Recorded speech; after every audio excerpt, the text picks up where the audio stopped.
But an astonishing story as well, uncovered by the Israeli Defense Force, that the kids' hospitals, as the Israelis have been saying, are being used, have been used as holding cells, holding pens, not only for weaponry, not only for suicide vests, but also for some hostages as well. Let's go to the United States of America now and get the view from there. We're going to talk to Joe Walsh, former congressman and presidential candidate. Of course, Joe, very good evening to you. Welcome to the Independent Republic of Mike Graham nighttime version, so we can be even more spicy than we were the last time. You've been very vociferous on your side of the Atlantic there about the need to support Israel. There's an awful lot of propaganda going on at the moment, as you know. We, like you, have got constantly pro-Palestinian marches going through our cities. People are asking the question, are Hamas winning the propaganda war? Finally, we've got some evidence that it is true that Hamas are using hospitals and people in those hospitals as human shields. Hey, Michael, always good to be with you. Hey, look, the facts and the truth are not going to matter to Israel haters. I mean, you and I know this. This is no surprise. Hamas, for 17 years, Michael, Hamas has made their civilian infrastructure and their terror infrastructure one and the same. So their military headquarters, and they've got a compound underneath all of their hospitals in Gaza. No surprise. But again, Michael, the world and America, full of Israel haters, anti-Semitic Jew haters, and they're not going to believe any of the truth. Right. And why do you think this is happening in the way that it is happening? Because it seems to me it's being fed by, you know, an all of educational establishments. We've got the social justice movement. We've got. I was reading an interesting piece by Andrew Sullivan at the weekend where he was talking about the kind of ownership now of the word genocide. You know, ownership of certain words, accusing Israel of doing things. You know, incredible numbers of people marching through London and New York, and I presume Washington D.C. as well, calling for a ceasefire, calling for from the river to the sea. I mean, has there always been this anti-Semitism, and is it now just showing its face?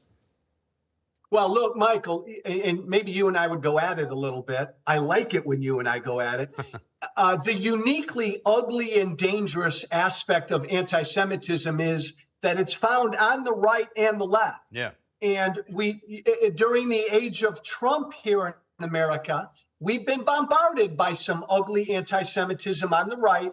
But I'll tell you what, the past 39 days have woken up the Democratic Party in America that they got a problem in their own house. There is rampant anti-Semitism on the left. The Democratic Party, Michael, is divided. And look, Biden's stance supporting Israel, that's going to hurt him politically with his own base. Yeah. We have the same problem, Labour Party here, because you've got Sir Keir Starmer, who's now the leader, saying that there should not be a ceasefire, but he is in favour of a sort of humanitarian break.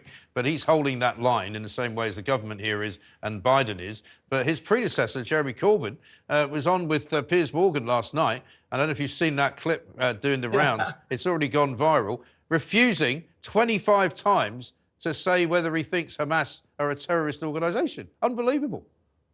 You know what, though, Michael? Here's the thing. Jeremy Corbyn, let's just call it out for what it is.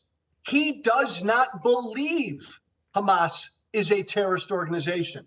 Plain and simple. And by the way, he's said as much years ago. Yeah. So I don't think he believes they are, and he was afraid to say that. But that's endemic in the left.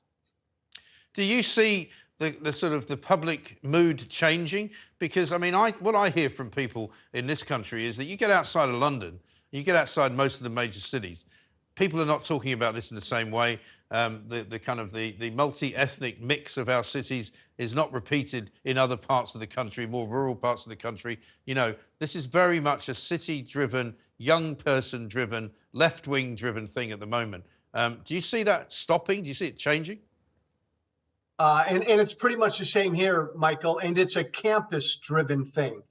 The urban America and young people and the intellectual elite on the left believe that Israel is some evil occupier. Most Americans don't feel that way. Look, but this always happens, right, my friend? You and I knew this would happen.